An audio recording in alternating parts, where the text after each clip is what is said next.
Perkenalkan nama saya Muhammad Al-Rashid. Perkenalkan nama saya Rugari Perkasa. Perkenalkan nama saya Muhammad Raihan. Perkenalkan nama saya Denisha Nubariska Rahma.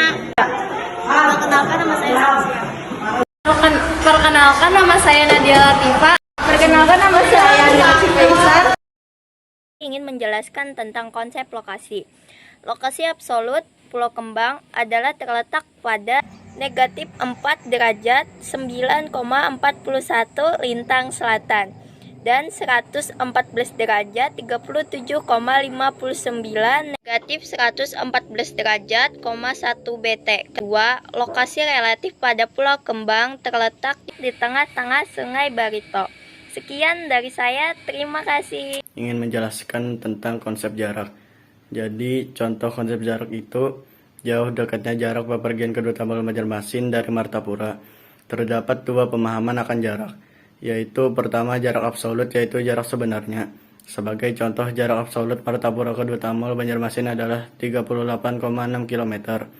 Kedua, jarak relatif, yaitu penentuan jarak antara dua wilayah berdasarkan waktu tempuh apabila menggunakan mode transportasi yang berbeda. Sebagai contoh, jarak relatif Martapura ke Banjarmasin adalah 1 jam 3 menit apabila menggunakan mode transportasi mobil. Tetapi apabila menggunakan transportasi kendaraan, maka jarak relatifnya adalah 56 menit. Sekian, terima kasih. Jadi di sini saya akan menjelaskan konsep keterjangkauan, dan di sini saya sudah meneliti dengan teman-teman saya ke wisata Bukit Batu.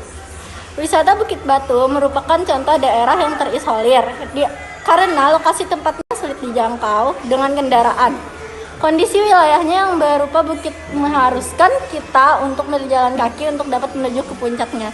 Selain itu, dari segi komunikasi, sinyal di sana juga sangat lemah, sehingga apabila sudah berada di tempat tersebut akan sulit menggunakan HP. Ini saya akan menjelaskan tentang konsep pola. Konsep pola adalah karakteristik ketergantungan pada berbagai fenomena geografis suatu tempat atau ruang di permukaan bumi. Ini akan memberikan contoh konsep pola. Salah satunya adalah sepanjang bantaran Sungai Barito di kota Banjarmasin digunakan penduduk sebagai pemukiman. Kondisi ini menyebabkan terbentuknya pemukiman memanjang mengikuti alur sungai. Bentuk pemukiman di area Sungai Barito berdekatan atau berdekatan satu dengan yang lain.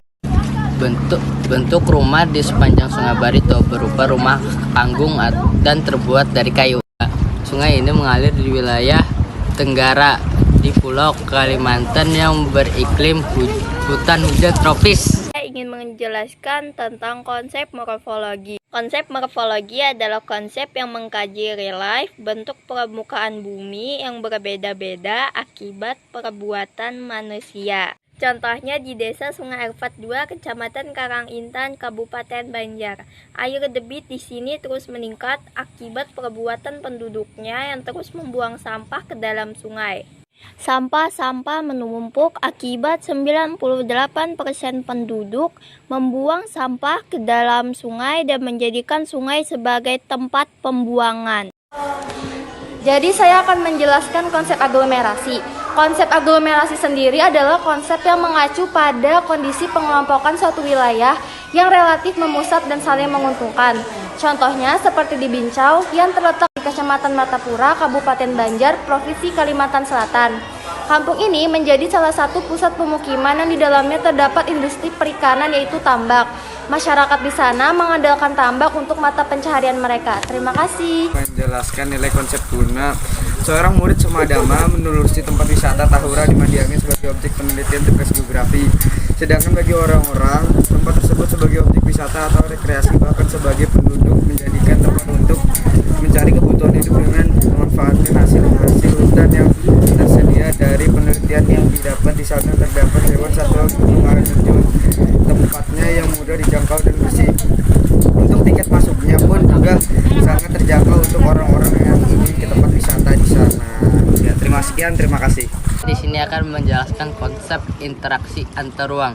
Interaksi adalah hubungan timbal balik antara dua wilayah, satu wilayah dengan wilayah lainnya, atau lebih yang dapat menghasilkan fenomena, tampilan, dan masalah baru. Misalnya fenomena antara desa kota yang terjadi karena perbedaan potensi alam. Sebagai Sebagai contoh, interaksi antar ruang adalah di Kabupaten Baritokuala menghasilkan padi sebesar 315.412 ton padi, sedangkan di Kabupaten Banjar menghasilkan produksi beras yang siap dikirimkan daerah-daerah lainnya. Hai, saya di sini ingin menjelaskan tentang diferensiasi area.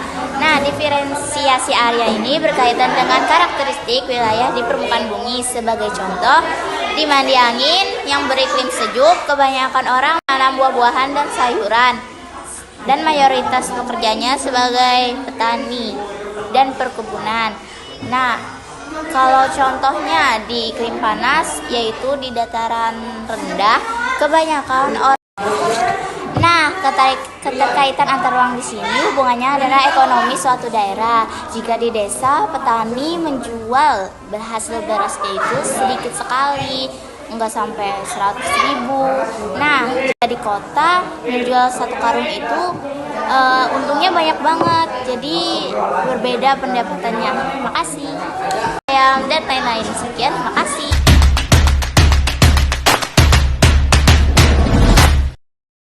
Said those words